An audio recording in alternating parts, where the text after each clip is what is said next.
Trong bài hôm nay thì mình sẽ hướng dẫn cho các bạn móc một mẫu thú nhồi bông hình gấu trúc xinh xắn như thế này. Đây là toàn bộ xung quanh phần thân của chú gấu ha. Mẫu này thì thành phẩm khi hoàn tất nó sẽ có chiều cao tầm khoảng 15 cm. Các bạn có thể sử dụng để trang trí cho nhiều không gian khác nhau. Hoặc mình cũng có thể làm dạng móc khóa size to cũng rất là xinh ha. Bây giờ mình sẽ đi vào hướng dẫn chi tiết. Nếu thấy hay thì có thể cho mình một like và đăng ký kênh để có thể nhận được thông báo khi mình ra video mới. Đầu tiên thì cần tạo cho mình một vòng tròn. Móc và kéo len qua vòng tròn. Giữ nguyên vị trí này, móc lên một mũi móc xích. Móc vào vòng tròn ta vừa tạo là 8 mũi móc đơn. Móc đơn đầu tiên, móc đơn thứ hai, móc đơn thứ ba, móc đơn thứ tư, móc đơn thứ năm, móc đơn thứ sáu, móc đơn thứ bảy và mũi móc đơn thứ 8. Khi đã có được 8 mũi móc đơn vào vòng tròn đầu tiên, nắm sợi len ngắn guốc thật mạnh lại cho vòng tròn nhỏ lại. Sau đó đâm kim vào chân của mũi móc đơn đầu tiên. Ta sẽ móc vào đây một mũi dời để mình kết thúc vòng. Để khi kết thúc vòng nè, cái mũi móc của mình nó được đẹp hơn thì kéo dài sợi len nghiêng về hướng tay cầm kim móc và guốc thật mạnh lại cho mũi dời sát lại. Sau đó kéo cho đầu kim sát với sợi len và móc lên một mũi móc xích. Vòng đầu tiên hoàn tất có 8 mũi móc đơn sẽ tạo ra 8 chân cho vòng thứ hai. Vòng thứ hai mình sẽ móc vào 8 chân này, mỗi chân là mũi móc đơn tăng. Móc đơn tăng tức là 2 mũi móc đơn vào cùng chân móc ha. Chân đầu tiên nè, móc cho mình vào đó mũi móc đơn tăng. Sau đó sẽ móc tương tự cho mình cho 7 chân còn lại cho đến hết vòng ha. Chân thứ hai cũng móc mũi móc đơn tăng. Sau khi móc đến cuối vòng thì vòng này mình sẽ tăng lên được 8 mũi móc, ta sẽ tạo ra được 16 chân móc cho vòng kế tiếp ha. Tiếp tục kết thúc đâm vào chân đầu tiên, móc một mũi dời. Nhớ guốc lại cho mũi dời sát lại, sau đó lên một mũi móc xích.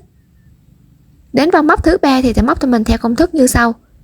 Chân đầu tiên ta sẽ móc một mũi móc đơn vào chân đầu tiên. Được mũi móc đơn vào chân đầu tiên thì chân thứ hai sẽ móc mũi móc đơn tăng ha. Như vậy là ta sẽ tạo ra được cụm móc như thế này. Một móc đơn, sau đó là móc đơn tăng. Móc tương tự cụm này cho các chân móc còn lại cho đến hết vòng. Một móc đơn vào chân kế bên nè. Sau đó móc đơn tăng vào chân kế tiếp. Ta sẽ tạo ra được cụm móc thứ hai, sau đó làm tương tự cho mình cho đến hết ha. Sau khi móc đến cuối vòng thì ta sẽ tạo ra được tổng cộng là 8 cụm móc liên tiếp, tăng được 8 mũi cho vòng này, sẽ tạo ra 24 chân móc cho vòng kế tiếp. Kết thúc vòng. Lên một mũi móc xích. Đến vòng móc thứ tư thì các bạn sẽ móc theo công thức như sau. Ta sẽ móc 3 chân đầu tiên, mỗi chân làm một mũi móc đơn. Móc đơn đầu tiên vào chân đầu tiên.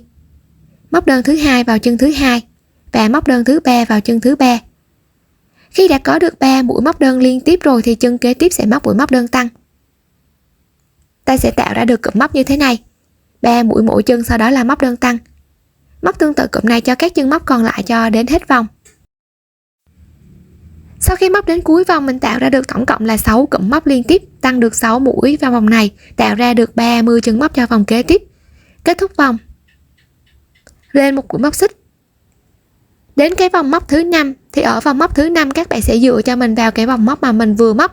Công thức ở vòng mà mình vừa móc ta có 3 mũi móc đơn mỗi chân, sau đó là móc đơn tăng. Thì các bạn sẽ để ý cho mình cái số mũi móc đơn lẻ mỗi chân nè. Ở đây của mình 3 mũi thì hàng kế tiếp tăng tịnh tiến lên một mũi, ta sẽ có 4 mũi mỗi chân ha. Khi đã có được 4 mũi móc đơn mỗi chân tăng hơn so với vòng bên trên một mũi thì chân kế tiếp sẽ móc mũi móc đơn tăng. Mình sẽ tạo ra được cụm móc như thế này. Các bạn có thể móc tương tự cụm này cho các chân móc còn lại cho đến hết vòng. Hoặc là ở vòng móc này các bạn sẽ để ý cho mình cái số mũi móc đơn lẻ mỗi chân nè. Khi mà mình móc tăng thêm nhiều hàng móc thì cái mũi móc đơn tăng á, nó sẽ nằm chồng lên nhau. Nó sẽ bị điểm G khi mà mình tăng thêm nhiều hàng móc. Thì để ý ở cái hàng móc này, công thức móc của nó là 4 mũi mỗi chân. Thì 4 mũi là số chẵn, các bạn có thể đảo công thức bằng cách chia đôi 4 mũi này ra, mỗi bên 2 mũi. Mình sẽ đưa cái mũi móc đơn tăng vào chính giữa. Thì khi đảo công thức mình sẽ móc cụm móc như sau. Ta sẽ móc 2 mũi móc đơn mỗi chân trước. Có được 2 mũi mỗi chân rồi, chân kế tiếp sẽ móc cho mình mũi móc đơn tăng, tức là mình sẽ bê cái mũi móc đơn tăng vào chính giữa. Tiếp tục sẽ là 2 mũi móc đơn mỗi chân. Như vậy là khi đảo công thức ta sẽ tạo ra được cụm móc như thế này ha. 2 mũi mỗi chân, móc đơn tăng và 2 mũi mỗi chân, cộng lại mình cũng tạo ra được 4 mũi mỗi chân, sau đó là móc đơn tăng nè. Tiếp tục móc tương tự cụm này cho các chân còn lại cho đến hết vòng. Thì lúc này để ý cho mình ở cái mũi móc đơn tăng. Lúc này các cái mũi móc đơn tăng nó sẽ nằm so le với nhau chứ nó không nằm chồng lên nhau, nó sẽ giúp cho vòng tròn của mình nó sẽ tròn đều hơn ha. Khi đã móc đến cuối vòng thì mình sẽ tạo ra được tổng cộng là 6 cụm móc liên tiếp cho vòng này. Đến vòng móc thứ 6 thì ở vòng móc thứ 6 tương tự như vòng móc thứ 5, các bạn sẽ dựa cho mình vào cái vòng móc mà mình vừa móc. Vòng móc mình vừa móc là 4 mũi mỗi chân, sau đó là móc đơn tăng. Do mình đảo công thức nè nên nó sẽ tạo ra cụm là 2 mũi mỗi chân, móc đơn tăng và 2 mũi mỗi chân. Thì hàng kế tiếp các bạn cũng tăng tịnh tiến cho mình cái số mũi móc đơn lẻ lên thêm 1 mũi. Ở đây vòng mình vừa móc là 4 mũi mỗi chân thì bây giờ móc cho mình 5 mũi mỗi chân.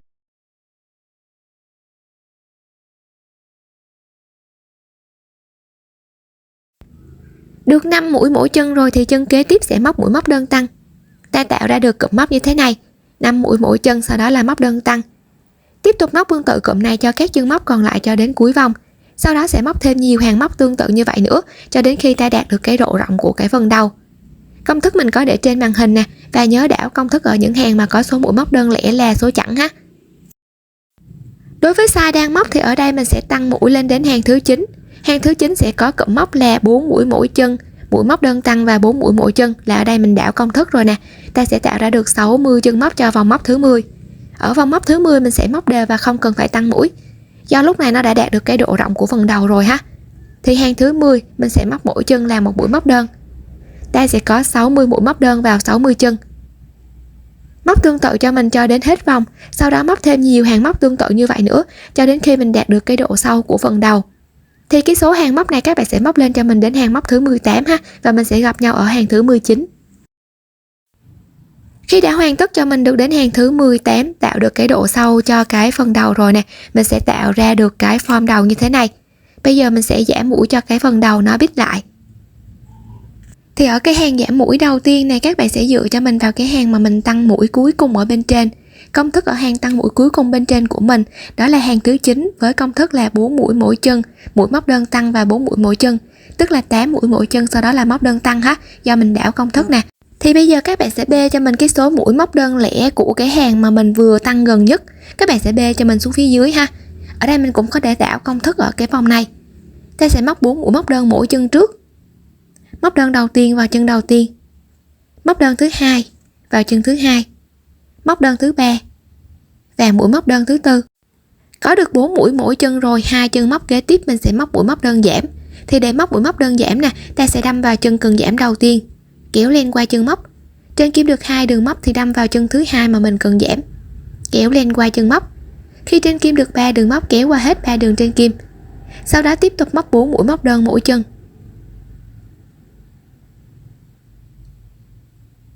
Như vậy là ta sẽ tạo ra được cụm móc như thế này ha, 8 mũi mỗi chân, sau đó là móc đơn giảm nè, và mình đảo công thức đưa cái mũi giảm vào chính giữa.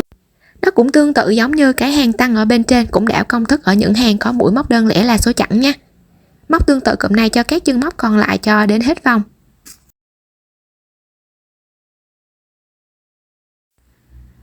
Sau khi đã móc đến cuối vòng, mình tạo ra được tổng cộng là 6 cụm móc liên tiếp, giảm được 6 mũi cho vòng này. Kết thúc vòng, móc lên một mũi móc xích. Đến hàng móc kế tiếp thì các bạn sẽ giảm dần cái số mũi móc đơn lẻ của cái hàng mà mình vừa giảm gần nhất. Thay vì bên trên mình tăng mũi, bây giờ các bạn sẽ giảm cho mình dần xuống một mũi ha. Của mình 8 mũi mỗi chân, sau đó là móc đơn giảm.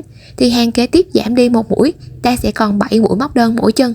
Móc cho mình 7 mũi mỗi chân nè. Mũi đầu tiên, mũi thứ hai, mũi thứ ba, móc đơn thứ tư, móc đơn thứ năm, móc đơn thứ 6 và mũi móc đơn thứ 7. Ta có được 7 mũi móc đơn, giảm đi một mũi so với hàng bên trên rồi, thì hai chân móc kế tiếp móc cho mình mũi móc đơn giảm. Ta tạo ra được cụm móc như thế này.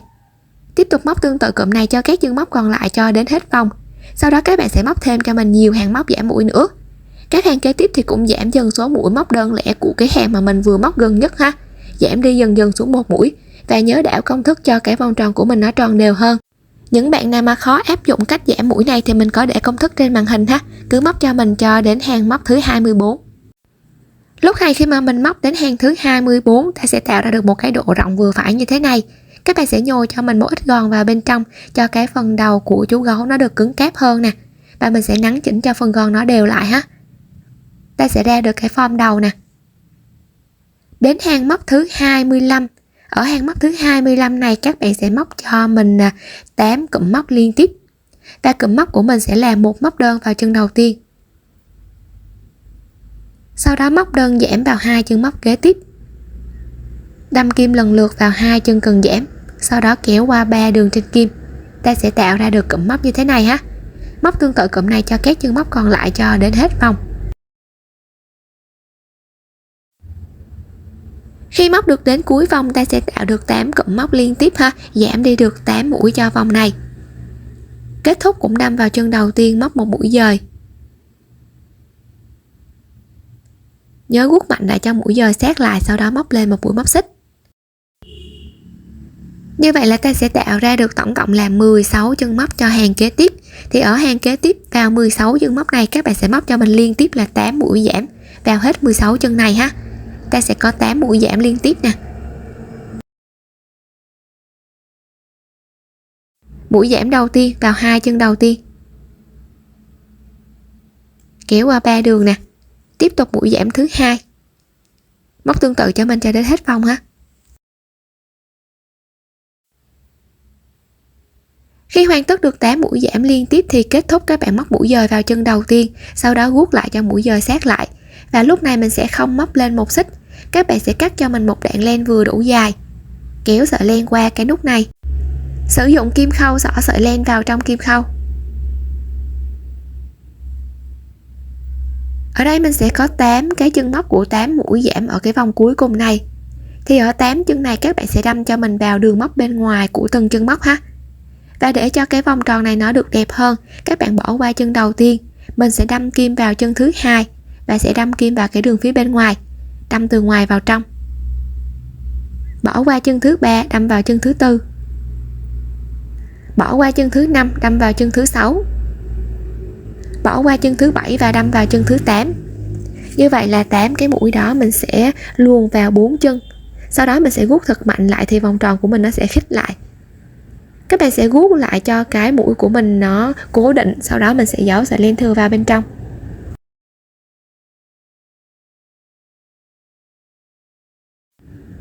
Nắn chỉnh cho cái phần gòn nó tròn đều hơn. Như vậy là ta sẽ hoàn tất được cái form đầu của chú gấu như thế này. Bây giờ mình sẽ móc cái phần thân ha. Trên tay mình đang móc là một nửa của phần thân rồi nè, thì công thức móc phần thân nó cũng sẽ tương tự giống như công thức ở phần đầu, từ hàng thứ nhất cho đến hàng thứ 6 để tạo ra được một cái độ rộng cho cái phần thân ha. Công thức mình cũng có để trên màn hình nè. Khi các bạn đã tạo cho mình được cái độ rộng của cái phần thân đến hàng thứ 6 với công thức là 5 mũi mỗi chân, sau đó là móc đơn tăng ha, ta sẽ tạo ra được 42 chân móc cho hàng kế tiếp. Từ hàng thứ 7 cho đến hàng thứ 10 các bạn sẽ móc cho mình mỗi chân là một mũi móc đơn. Ta sẽ có 42 mũi móc đơn vào 42 chân cho các cái hàng móc này. Đến hàng móc thứ 11 mình sẽ giảm mũi cho cái phần thân nó dần dần bo nhỏ lại.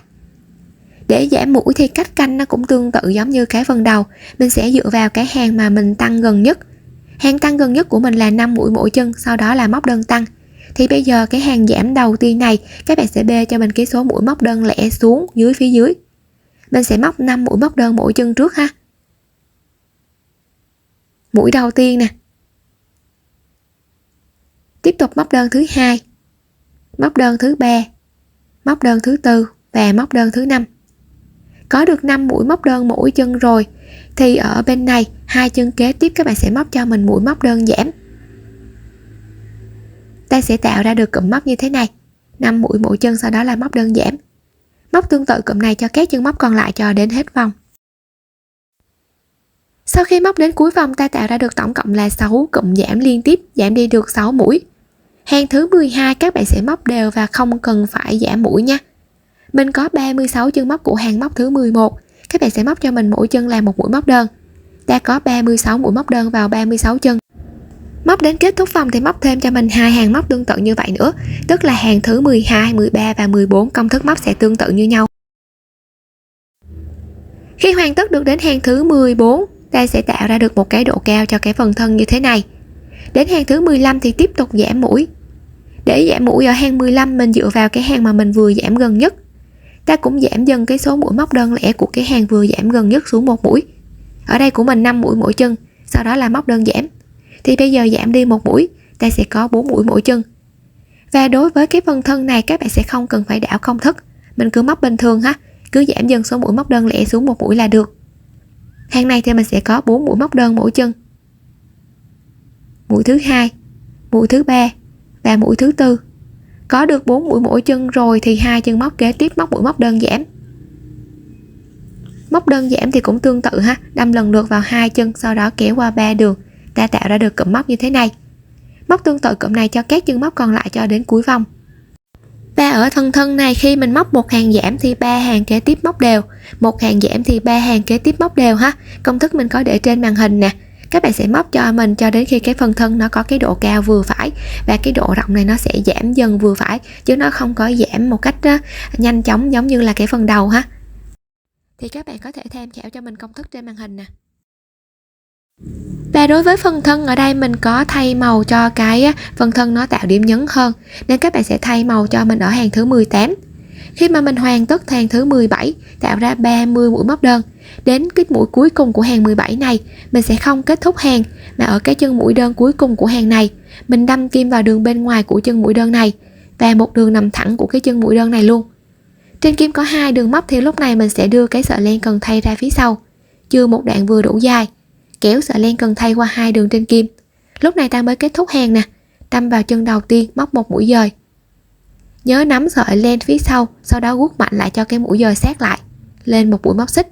Mình đã thay được màu cho họa tiết rồi ha. Sợi len màu trắng lúc này không cần dùng nữa, guốc lại cho cái mũi của mình nó thắt lại, sau đó mình cắt len thừa đi. Như vậy là mình đã thay được màu cho họa tiết ha. Các bạn tiếp tục móc cho mình tương tự theo công thức, mỗi chân làm một mũi móc đơn. Sau đó cứ móc xen kẽ thêm nhiều hàng ha, cứ một hàng giảm thì 3 hàng móc đều, một hàng giảm thì 3 hàng móc đều. Các hàng giảm thì cũng giảm dần số mũi móc đơn lẻ của cái hàng vừa giảm gần nhất xuống một mũi. Và lưu ý ở cái phần thân này mình sẽ không cần phải đảo công thức ha.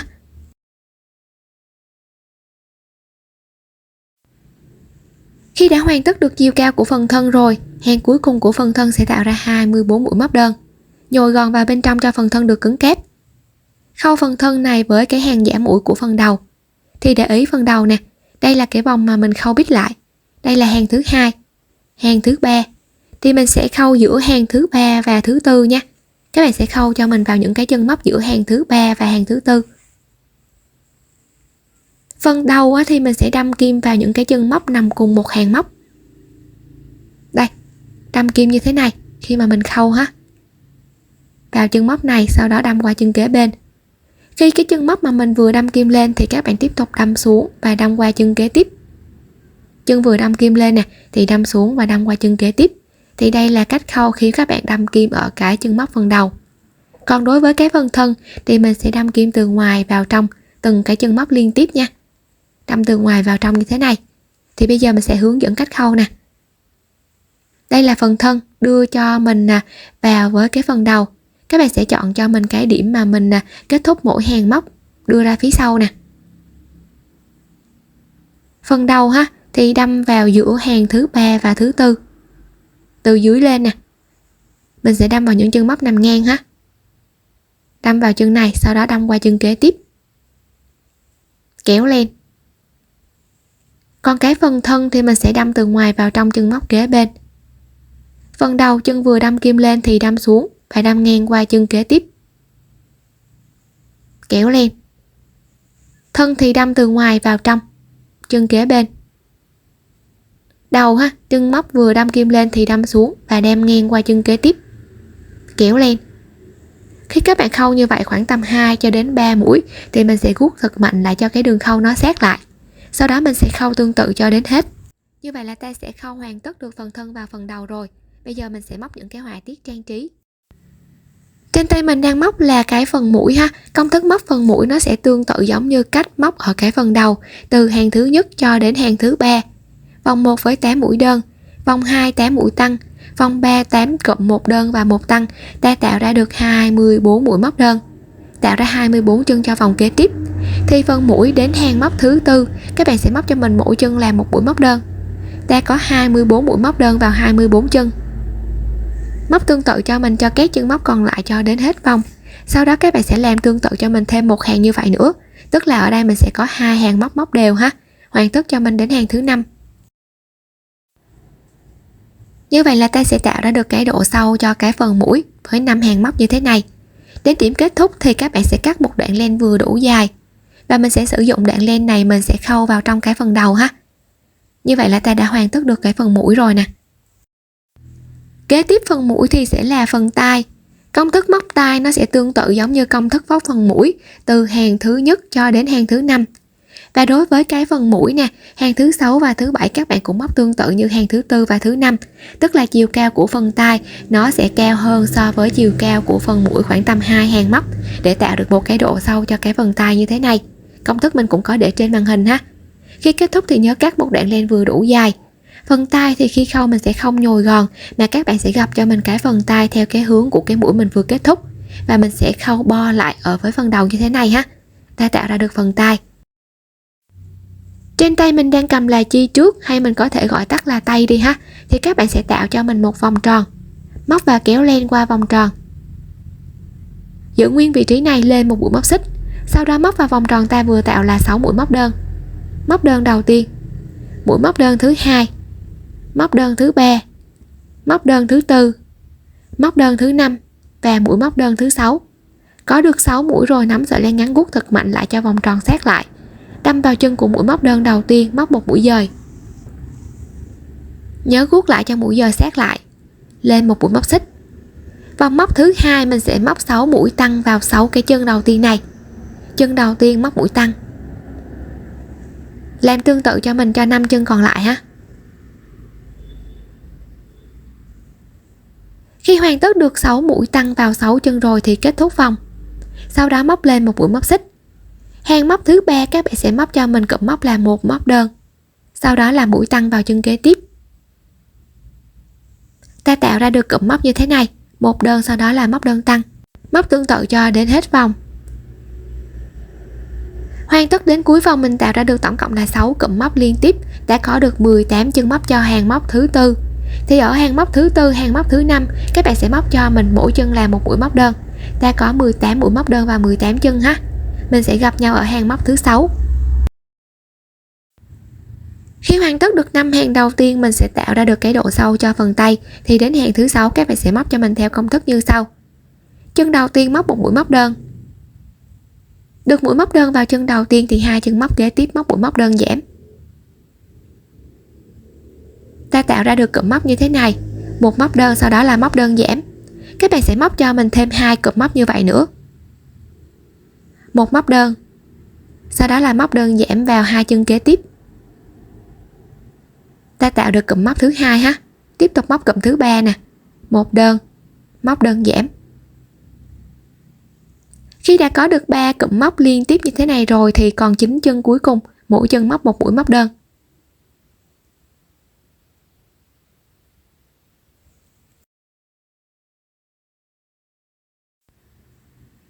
Đến cuối vòng thì đâm vào chân đầu tiên, móc một mũi dời, guốc lại sau đó móc lên một mũi móc xích. Hàng móc thứ 7 tiếp tục giảm mũi cho cái phần tay nó bo nhỏ lại tiếp ha. Các bạn sẽ móc cho mình 3 cái mũi giảm vào 6 chân đầu tiên. Mũi giảm đầu tiên nè, vào hai chân đầu tiên ha.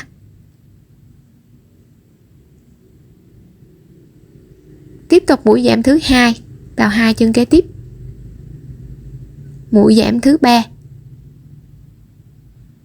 Khi đã có được 3 mũi giảm liên tiếp rồi thì còn lại 9 chân móc cuối cùng, thì ở 9 chân này mỗi chân móc một mũi móc đơn cho đến cuối hàng.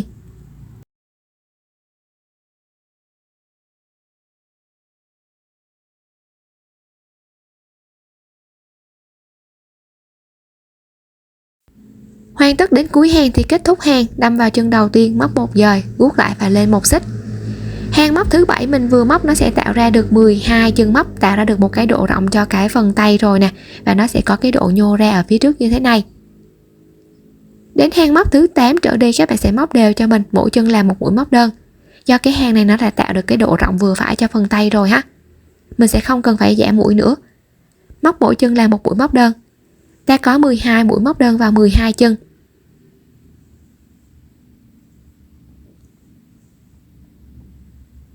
Hàng móc thứ 9 cũng làm tương tự như hàng thứ 8, mỗi chân móc một mũi móc đơn. Các bạn sẽ móc thêm cho mình nhiều hàng móc tương tự như vậy nữa cho đến khi ta đạt được cái độ dài cho phần tay. Thì mình sẽ móc cho đến hàng thứ 21 ha, tạo được một cái độ dài cho phần tay như thế này. Thì khi kết thúc phần tay, nhồi gòn vào bên trong cho phần tay được cứng cáp, và mình sẽ cắt một đoạn len vừa đủ dài để sử dụng đoạn len này khâu vào trong phần thân ha. Như vậy là ta sẽ có được phần tay. Bây giờ mình sẽ hướng dẫn cho các bạn móc phần chân. Về cái phần chân ở phía dưới thì mình sẽ tạo một nút, móc và kéo len qua vòng tròn, sau đó kéo sợi len dài để thành một nút. Từ đây móc lên cho mình là 7 mũi móc xích. Mũi đầu tiên 2 3 4 5 6. 6 chân này sẽ là cái độ dài cho cái phần chân ha, lòng chân bên trong. Thì tiếp tục móc thêm mũi xích thứ 7, sau đó đâm vào chân xích thứ 6, móc cho mình vào đó là mũi móc đơn tăng. Được mũi móc đơn tăng vào chân đầu tiên, 4 chân kế tiếp mỗi chân móc một mũi móc đơn.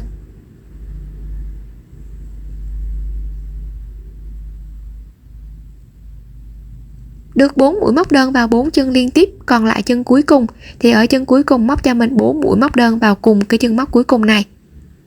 Móc đơn đầu tiên, móc đơn thứ hai, móc đơn thứ ba, móc đơn thứ tư. Di chuyển kim đến các chân còn lại, mình sẽ móc 4 chân đầu tiên, mỗi chân là một mũi móc đơn ha. Khi móc nhớ giấu sợi len thừa để ta cắt len không phải giấu len nhiều. Mũi thứ hai nè, mũi thứ ba và mũi thứ tư. Còn lại một chân móc cuối cùng thì ban đầu mình móc mũi móc đơn tăng vào đó. Tiếp tục móc thêm một mũi móc đơn tăng vào chân cuối cùng này nữa, tức là chân cuối cùng này mình cũng có được 4 mũi móc đơn ha. 4 mũi móc đơn này nó sẽ bằng với cái số mũi móc của cái góc đầu tiên rồi. Kết thúc đâm vào chân đầu tiên, móc một mũi dời, guốc lại cho mũi dời sát lại ha, sau đó móc lên một mũi móc xích. Đến hàng móc kế tiếp thì hàng móc kế tiếp các bạn sẽ móc cho mình 2 chân đầu tiên, mỗi chân là mũi móc đơn tăng. Chân đầu tiên móc một mũi móc đơn tăng, chân thứ hai cũng móc mũi móc đơn tăng. Khi có được 2 mũi móc đơn tăng vào 2 chân đầu tiên rồi thì tiếp tục 4 chân kế tiếp, mỗi chân móc một mũi móc đơn. Mũi thứ nhất, mũi thứ hai, mũi thứ ba và mũi thứ tư. Được 4 mũi mỗi chân rồi thì còn lại 4 chân kế tiếp. 4 chân này là 4 cái chân mà mình móc vào cùng một chân phía dưới. Ta sẽ móc vào 4 chân này, mỗi chân là mũi móc đơn tăng ha. Móc đơn tăng đầu tiên nè, móc đơn tăng thứ hai, móc đơn tăng thứ ba và mũi móc đơn tăng thứ tư. Như vậy là mình đã có được 4 mũi móc đơn tăng liên tiếp vào cái góc này. 4 chân kế tiếp mỗi chân móc một mũi móc đơn. Còn lại 2 chân móc cuối cùng thì 2 chân đó móc cho mình mũi móc đơn tăng. Chân kế cuối nè, móc mũi móc đơn tăng. Và chân cuối cùng cũng móc mũi móc đơn tăng. Sau đó kết thúc vòng, đâm vào chân đầu tiên, móc một mũi dời, guốc lại và lên một mũi móc xích. Vòng móc kế tiếp, vòng thứ ba, các bạn tiếp tục tăng mũi cho mình để tạo cái độ rộng cho cái phần chân ha. Móc cho mình chân đầu tiên một mũi móc đơn, chân thứ hai móc mũi móc đơn tăng. Ta tạo ra được cụm móc như thế này, một móc đơn sau đó là móc đơn tăng, mình sẽ gọi đây là cụm móc ha. Móc tiếp cho mình một cụm như vậy nữa cho 2 chân kế tiếp nè, một móc đơn sau đó là móc đơn tăng.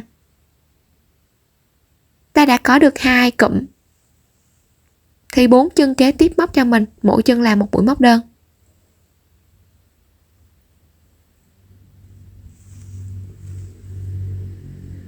Được 4 mũi mỗi chân rồi, tiếp tục các bạn sẽ móc cho mình 4 cụm liên tiếp ở các cái chân móc kế bên này ha. Cụm đầu tiên nè, một móc đơn, sau đó là móc đơn tăng. Tiếp tục cụm thứ hai ở góc này, một đơn, móc đơn tăng. Tiếp tục cụm móc thứ ba và cụm móc thứ tư, một đơn, móc đơn tăng. Như vậy là ta đã có được 4 cụm móc liên tiếp ở cái góc này. 4 chân móc kế tiếp, mỗi chân móc một mũi móc đơn. Mũi thứ nhất, mũi thứ hai, mũi thứ ba, mũi thứ tư. Còn lại 4 chân móc cuối cùng thì 4 chân này móc cho mình 2 cụm liên tiếp ha. một đơn, sau đó là móc đơn tăng. Tiếp tục 2 chân cuối cùng móc cho mình một cụm, một đơn, sau đó là móc đơn tăng. Ta sẽ hoàn tất được hàng móc thứ 3, kết thúc hàng, sau đó móc lên một mũi móc xích. Hàng thứ 3 này nó sẽ tạo ra mình được cái độ rộng cho cái phần chân rồi, thì hàng kế tiếp mình sẽ không cần phải tăng mũi nữa. Các bạn để ý cho mình ở cái hàng móc thứ 4 này, hàng móc thứ 3 khi mà mình móc mỗi chân móc của mình, các bạn để ý cho mình nè, mỗi chân móc nó sẽ có 2 đường móc theo chiều mình đang móc, thì một đường nằm bên trong và một đường nằm bên ngoài. Thì ở hàng móc thứ 4 này mình sẽ đâm vào cái đường nằm bên trong theo chiều mình đang móc ha. Vòng này thì mình sẽ có 32 mũi móc đơn vào 32 chân. Tất cả các cái mũi móc đều đâm kim vào đường nằm bên dưới theo chiều mình đang móc nè, nằm bên trong á. Móc tương tự cho mình cho đến cuối vòng. Khi móc đến cuối vòng thì mình sẽ có một cái đường viền, nó sẽ phân biệt được cái phần đáy của chân với lại phần thân chân ha. Đến hàng móc thứ 5 thì mình sẽ có 32 chân móc. Các bạn sẽ móc cho mình mỗi chân là một mũi móc đơn. Mình cũng có được 32 mũi móc đơn. Và lúc này mình sẽ móc luôn vào chân móc chứ không đâm vào đường nằm bên trong nữa nha. Móc tương tự cho đến hết vòng. Mình cũng có được 32 mũi móc đơn vào 32 chân. Hoàn tất đến cuối vòng thì hàng thứ 5 này nó sẽ tạo ra cho mình được cái độ sâu cho cái phần chân rồi. Thì ở hàng thứ 6 mình sẽ giảm mũi để mình tạo cái phần đỉnh của chân ha. Các bạn sẽ móc cho mình 10 mũi móc đơn vào 10 chân liên tiếp. Móc đơn đầu tiên, móc đơn thứ 2 vào chân thứ 2, móc đơn thứ 3. Sau khi đã có được 10 mũi móc đơn liên tiếp vào 10 chân rồi thì từ chân thất thứ 11 các bạn sẽ móc cho mình cụm móc là một móc đơn. Sau đó là móc đơn giảm vào 2 chân kế tiếp nè. Móc đơn giảm thì cũng tương tự, đâm kim lần lượt vào 2 chân cần giảm. Sau đó kéo len qua 3 đường trên kim. Ta sẽ tạo ra được cái cụm móc như thế này. Một móc đơn, sau đó là móc đơn giảm.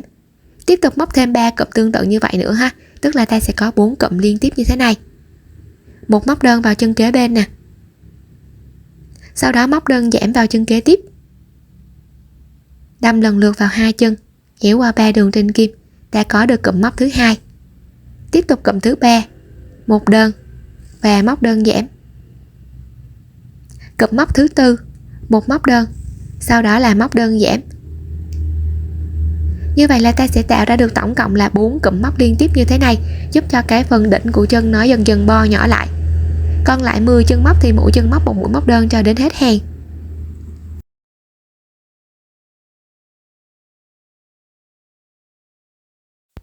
Sau khi đã móc được đến cuối hàng thì tiếp tục đến hàng móc thứ 7. Hàng thứ 7 các bạn tiếp tục giảm mũi cho cái phần đỉnh chân này nó bo nhỏ lại ha. Móc cho mình 10 mũi móc đơn vào 10 chân. Mũi thứ nhất, mũi thứ hai, mũi thứ 3, mũi thứ 10. Khi đã có được 10 mũi móc đơn liên tiếp vào 10 chân rồi thì từ chân móc thứ 11 các bạn sẽ móc cho mình liên tiếp là 4 mũi giảm ha, ở cái đỉnh này. Mũi giảm đầu tiên nè, vào 2 chân đầu tiên. Tiếp tục mũi giảm thứ 2. Mũi giảm thứ 3. Và mũi giảm thứ 4. Hoàn tất được 4 mũi giảm liên tiếp thì còn 10 chân cuối cùng, mỗi chân móc cho mình một mũi móc đơn. Lúc này cái phần đỉnh dài nó sẽ bo lại dần hơn ha. Móc 10 chân liên tiếp, mỗi chân một mũi móc đơn cho đến cuối hàng. Mình tạo ra được cái độ sâu cho cái form chân rồi nè, thì tiếp tục đến hàng kế tiếp. Hàng kế tiếp các bạn móc cho mình 8 mũi móc đơn vào 8 chân liên tiếp. Mũi đầu tiên, mũi thứ hai, mũi thứ 8 nè. Có được 8 mũi rồi thì tiếp tục móc cho mình 4 mũi giảm liên tiếp vào 8 chân ha. Mũi giảm đầu tiên, mũi giảm thứ hai, tiếp tục mũi giảm thứ 3 và mũi giảm thứ 4. Có được 4 mũi giảm liên tiếp vào 8 chân rồi, còn lại 8 chân cuối cùng. 8 chân này móc mỗi chân là một mũi móc đơn cho đến cuối hàng.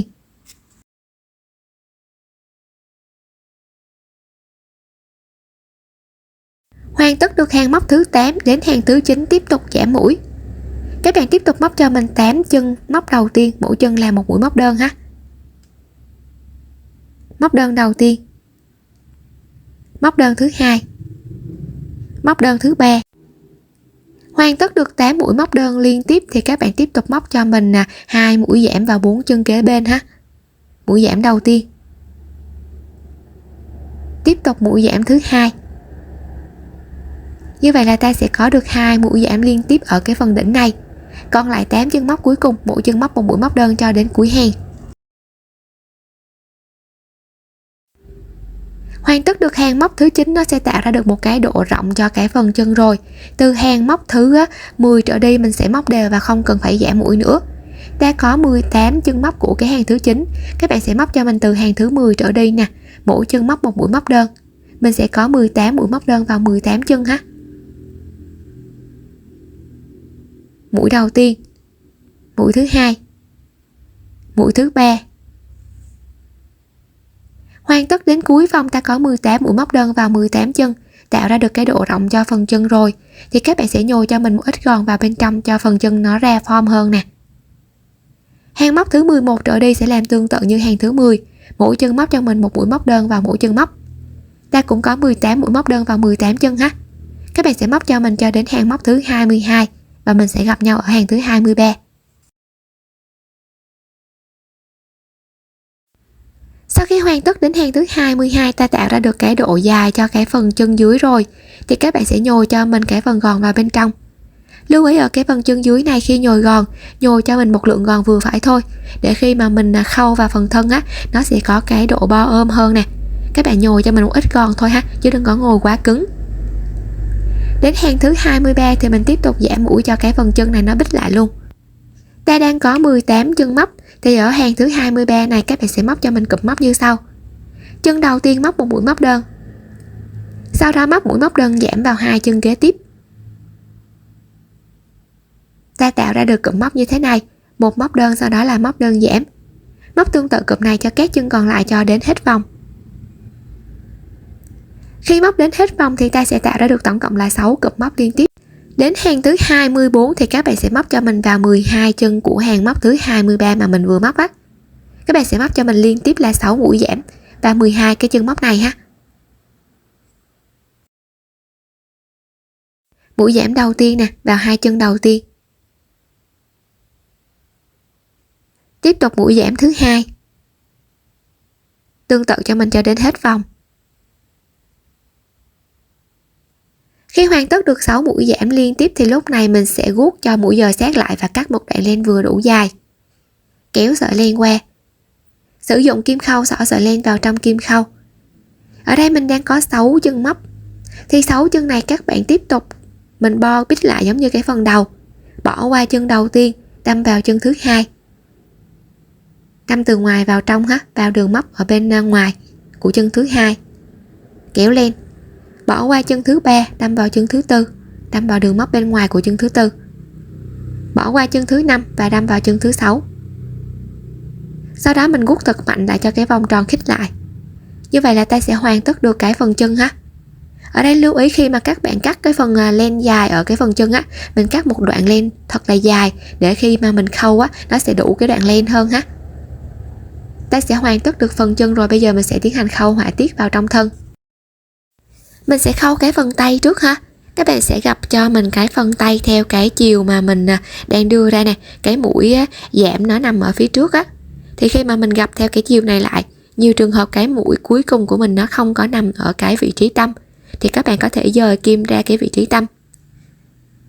Phần tay này khi mà mình hoàn tất nó có 12 chân. Khi gập đôi lại như thế này ta sẽ có 6 chân ha. Thì 6 chân này khi các bạn kết thúc cho mình cái phần tay này, mình sẽ đưa vào trong cái phần thân, chọn cho mình một cái vị trí. Ta có thể đưa cái hàng kết thúc ra phía sau. Phần tay này sẽ khâu ở điểm giao giữa đầu với lại phần thân.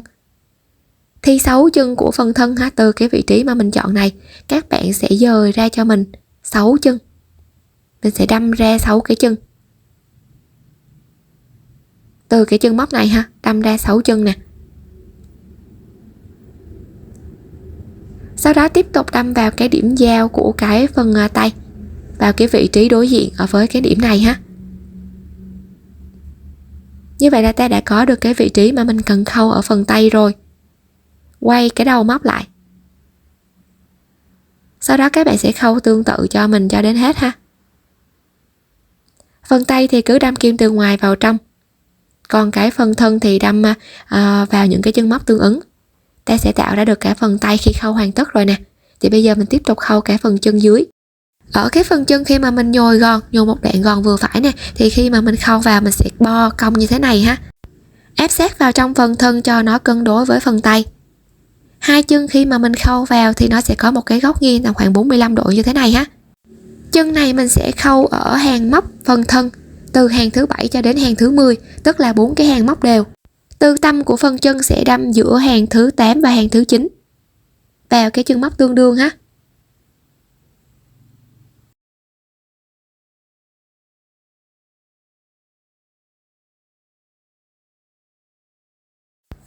Sau đó tiếp tục di chuyển kim đến chân kế tiếp. Các cái chân móc tương đương với nhau này thì các bạn cứ canh chỉnh cho mình làm sao cho cái phần chân nó bo ra phía trước và nó có một cái góc nghiêng như thế này.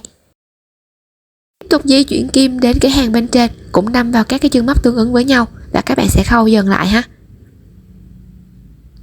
Nhớ là cái độ rộng của cái phần chân nó sẽ được khâu vào cái độ rộng 4 hàng móc đều của cái phần thân.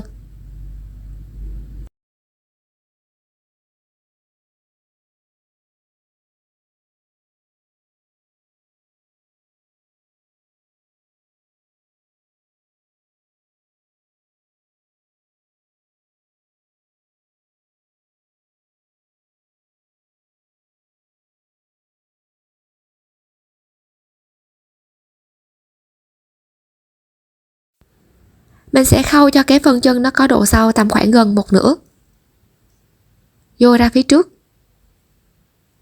Khi đã khâu gần 1/2 của chân rồi thì ở phía trước thì các bạn tiếp tục khâu cho mình. Đối với cái phần chân thì mình sẽ khâu theo cái đường vòng cung như thế này, khâu 1/2 như thế này ha, với cái chân móc tương đương ở phần thân, và mình sẽ khâu đến cái điểm giao giữa hàng thứ 6 và thứ 7 ha.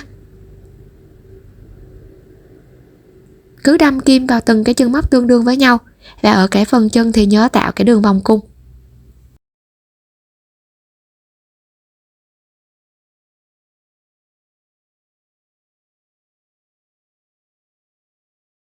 Thì đây là mình đã khâu hoàn tất được cái phần chân rồi nè. Hai chân nó sẽ khâu tương tự như nhau. Khi mà mình đặt cái phần thân gấu lên nó sẽ có cái độ cân bằng chứ nó không có ngã nghiêng ha. Phần tay thì mình có thể canh chỉnh ra phía trước hoặc là bên hông cũng được nè. Như vậy là ta đã khâu được chân và tay rồi. Bây giờ mình sẽ tiếp tục khâu mũi và tai. Từ phía trên đỉnh đầu nè, các bạn sẽ luồn cho mình xuống phía dưới. Mình sẽ đếm hết cái hàng mà mình tăng. Thì khi hết cái hàng mình tăng rồi, ở đây mình còn cái hàng mà mình móc đều nè. Các bạn sẽ đâm cho mình vào cái vị trí chính giữa của hàng móc đều, tức là từ trên đỉnh đầu xuống dưới nó sẽ tầm khoảng 13 hàng móc. Sau đó đối với cái phần đầu thì mình sẽ đâm theo cái đường móc nằm ngang như thế này. Đưa cái phần mũi lên bên trên nè, các bạn sẽ khâu lại ha. Và mình sẽ khâu ở những cái vị trí tương đương với nhau. Phần mũi thì đâm từ ngoài vào trong chân móc kế bên. Còn cái phần đầu thì đâm vị trí vừa đâm lên thì đâm xuống và đâm qua cái chân kế tiếp. Lúc này không phải đâm vào một đường thẳng giống như là cái phần thân đâu, mà các bạn sẽ khâu cho mình xuống phía dưới, tạo một cái vòng tròn. Khâu cho mình khoảng tầm 3/4 của cái vòng tròn này rồi thì nhồi gòn vào bên trong cho phần mũi được cứng cáp. Sau đó mình sẽ khâu bít lại luôn cái phần mũi. Đây là cái mẫu tai mà mình đã khâu hoàn tất rồi, nó sẽ tạo được một cái độ bo cong cho chính giữa và lồi ra phía bên ngoài như thế này ha. Thì mình sẽ hướng dẫn nè. Phần tai khi khâu sẽ gập đôi theo cái chiều của cái mũi vừa kết thúc. Nó sẽ tạo ra được một cái độ cong như thế này cho phần tai. Thì mình sẽ đưa cái mép này vào trong thân của đầu luôn. Giống từ cái phần tay đi lên cho nó nằm một hướng với phần tay. Từ đỉnh đầu. Đây là vòng đầu tiên. Vòng thứ hai, vòng thứ ba, vòng thứ tư, ta sẽ đâm vào điểm giao giữa vòng thứ tư và vòng thứ năm. Và cái cách đâm kim ở phần đầu nè, mình sẽ đâm vào hai cái chân móc sát nhau ở cùng một hàng móc. Tiếp tục từ cái chân móc vừa đâm kim lên thì đưa xuống phía dưới, đâm vào chân móc tương đương và đâm qua chân kế tiếp. Tiếp tục từ đây ha, đưa xuống dưới và đâm ngang qua chân kế tiếp. Thì đây là cách mà mình đâm kim ở phần đầu. Đây. Vào cái điểm giao giữa hàng thứ tư và thứ năm nè, đâm vào hai cái chân móc nằm ngang sát nhau. đưa cái phần tay qua. Tiếp tục ha, phần tay thì mình sẽ đâm vào 2 chân móc tương đương với nhau, đâm theo cùng một chiều ở phần tay. Đây thì khi các bạn đưa vào nè, cái mũi mà mình vừa đâm lên thì tiếp tục đâm vào 2 chân móc tương đương ở cái phần tay, kéo lên. Tiếp tục ha, chân vừa đâm kim lên ở cái phần thân thì đưa xuống phía dưới hàng kế tiếp và đâm qua chân kế tiếp, kéo qua, sau đó đâm vào 2 chân kế tiếp của phần tay. Các bạn sẽ khâu cho mình một nửa như thế này, sau đó nửa còn lại mình sẽ làm ngược lại về phía trước để cho nó tạo được một cái độ bo cong như thế này. Khi khâu hoàn tất phần tay thì từ cái mép tay này nó sẽ ngang bằng với lại cái đỉnh mũi phía trên ha, nó sẽ cùng một cái hàng móc như thế này. Như vậy là ta đã khâu hoàn tất được họa tiết cho chú gấu của mình rồi. Phần mũi thì đính cho mình một cái mũi nhỏ, sau đó mình sẽ tạo cái họa tiết ở phần mũi. Mình sẽ sử dụng màu đen ha, chọn một vị trí ở hàng móc thứ 3 và thứ 4 á. Sau đó tiếp tục đâm qua hàng móc thứ 2 và thứ 3. Các bạn sẽ đâm tạo cho mình một cái đường vòng cung, đâm vào giữa đỉnh của mũi nè. Sau đó tiếp tục làm ngược lại ha.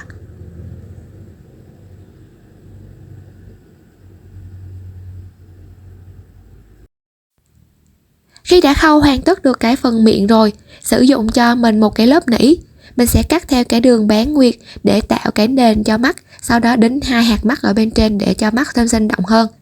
Đối với những bạn nào mà không có cái lớp nỉ này, có thể sử dụng cho mình phấn mắt màu đen, mình sẽ tạo cái nền cho mắt ha. Thành phẩm của mình khi hoàn tất nó sẽ có chiều cao tính từ tay đến phần chân tầm khoảng 15 cm. Ta có thể sử dụng để trang trí cho nhiều không gian khác nhau, hoặc các bạn cũng có thể làm dạng móc khóa size to cũng rất là xinh ha. Khi thực hiện có điểm nào không hiểu để lại bình luận bên dưới để mình giải đáp thắc mắc nhé. Chúc các bạn móc thành công.